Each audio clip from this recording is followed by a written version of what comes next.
My name is Tea Pajkic and I wrote Cheese Sticks and a Bag of Chips. The story is about a woman and a man who love each other but are forced to decide how much they love themselves in relation to that other person. What can they live with? What can they change? How can they change? Why would they change?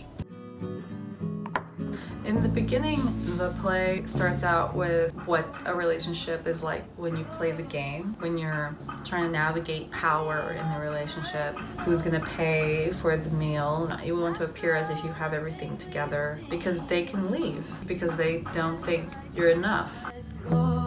Telling a story where someone has to fess up, they're given an opportunity to move into a different part, a new part of their life. And as human beings, we have something that we don't tell the world, our little secret. As an actor, we are told that sometimes that's what gives a character some spark. You find that there is a secret behind that secret. And the reason people are the way they are is deeper than what we think.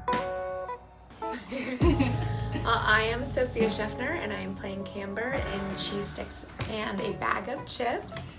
I think that finding comfort in like compulsion, I understand that as like an idea, using that as like a safety net to not get too close. I think that's something that a lot of people can understand. Yeah, I think that it's a nice knowledge to know that the safety you find in other people can sometimes be more comforting and empowering than the safety nets you build to protect yourself. So like to find that comfort in somebody else. I don't think so. I don't think I've ever played anything like this before, at least not recently, no. Usually more comedic stuff.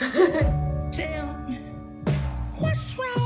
Well, just like the books stacked this way. Okay. My name's Alex Perry, and I'm playing Charlie in Cheese Sticks and a Bag of Chips. And Charlie is kind of starts out at the play, he's a boss, he has all these employees that work for him, he has this big personality. He's used to kind of knowing how things are, and he likes to have order in things. And I'm not going to give anything away, but something happens in this scene where all of a sudden his reality shifts and he's no longer in control of the situation, and he's really like kind of trying to deal with that and process that. This is just a really fun character to play with. It feels different than how I usually go about things or process things, so it's really fun to kind of play with that energy of just like not knowing how to deal, used to things going my way, and then kind of fumbling with that. I think I tend to just be more of a sensitive person in general. I tend to be just more fluid, more easygoing, more laid back. So if I notice something, more trying to empathize, listen to them. So kind of playing with that, a little bit more aggressive, kind of emotionally clueless at points. It's just fun. It's just fun to play with.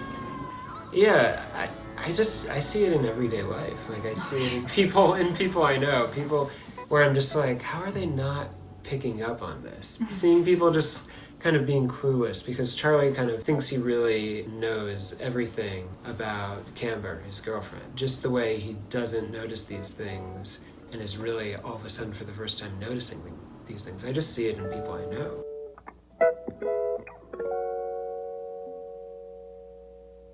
They stare at each other at who they really are, specifically who Camber is, and what those stakes are, how that person goes about life with people knowing about their secrets. You feel safe knowing that no one else knows, but at the same time it's so lonely that no one knows. Yes, the issue is on Camber and her secret, but that mirror is turned towards Charlie, who has to ask himself, what can he in turn live with? But it's also how one responds when they find out someone's secret. Being in relationships, you'll always ask yourself, where's that boundary? What is too much and what isn't too much? They were brought together in one spot to decide who they are and then what they can be. Discovering secrets and your secrets being discovered is not something we usually live through, and when we do, you remember those moments. I hope you come see it.